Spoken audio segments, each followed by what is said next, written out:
10,000 years ago, our ancestors made a discovery that would change the human race and planet Earth forever. They found that if you put seeds in the ground, plants would grow in the same place. Instead of having to hunt and forage, you could cultivate your food. Sadly, it didn't take long for the next discovery.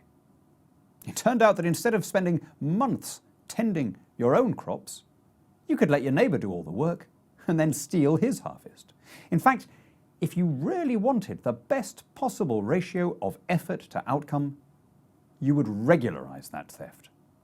You'd get together a gang of ruffians and you'd run a protection racket. Instead of trying to grab the harvest farmer by farmer, you'd institutionalize the pillage through tithes, tolls, and taxes.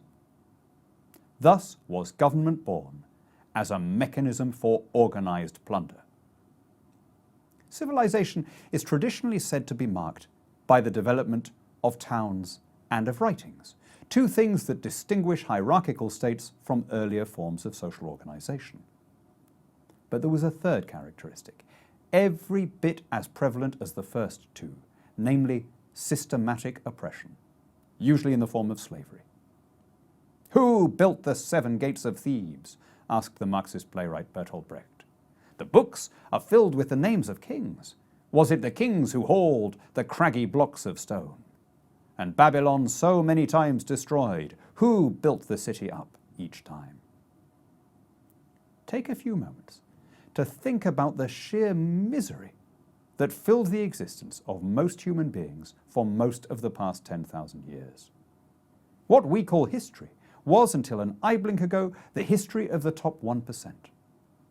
For everyone else, life consisted of a few disease-ridden and ignorant years of back-breaking toil in the fields. All of us are descended from slaves. Given the story of our species, it could hardly be otherwise.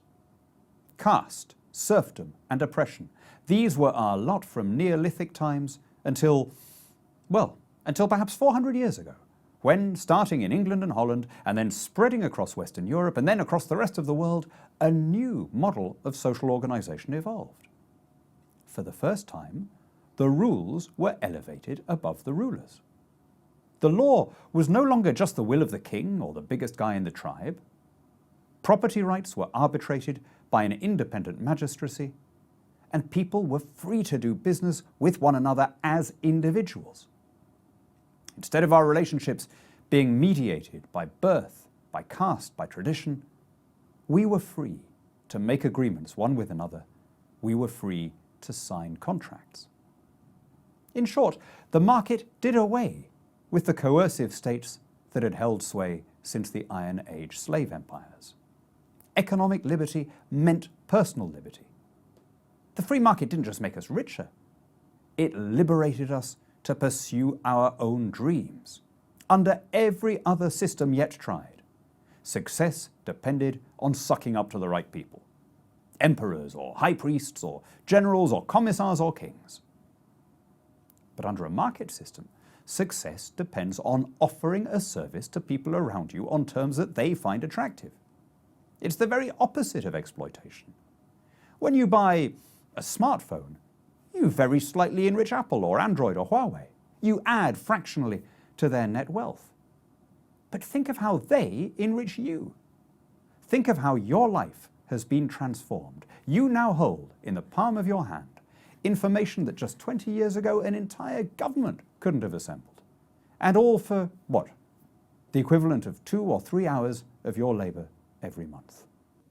Of all the criticisms made of the capitalist system, the most foolish is that it's efficient but immoral. A market is neither moral nor immoral. It's a matrix within which people can behave selfishly or generously, just as under any other system.